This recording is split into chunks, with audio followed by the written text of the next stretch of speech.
अस्सलामुअलैकुम नाज़रीन, आप देख रहे हैं निसार वतन NW न्यूज़ HD और मैं हूं आपकी होस्ट नाज।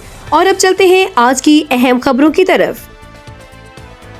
अस्तगफिरुल्लाह, ऐसा जुल्म जो ना कभी देखा ना कभी सुना। रावलपिंडी हसद और जाती रंजिश ने इंसानियत को शर्मा दिया। रिपोर्ट मियां शाहिद इकबाल। ताई ने 10 दिन के नौमौलूद को कुएं में फेंक कर कत्ल कर दिया। रावलपिंडी में इंसानियत सोज वाक़या, जहां हसद और जाती नाराजगी ने एक औरत को इस कदर सफाक बना दिया कि उसने अपने ही देवरानी के सिर्फ 10 दिन के नौमौलूद बच्चे को घर के करीब वाक़या गहरे कुएं में फेंक कर कत्ल कर दिया। मुलजमा नौमौलूद की ताई है, जिसने बच्चे के मां से जाती रंजिश की बिना पर ये दिल दहला देने वाला कदम उठाया। बच्चे की गुमशुदगी पर तलाश शुरू की गई तो कुएं की तलाश के दौरान बाल्टी के जरिए मासूम को लाश निकाली गई। आप वीडियो में देख सकते हैं, ये ऐसा जुल्म है जिस पर पत्थर भी रो पड़े।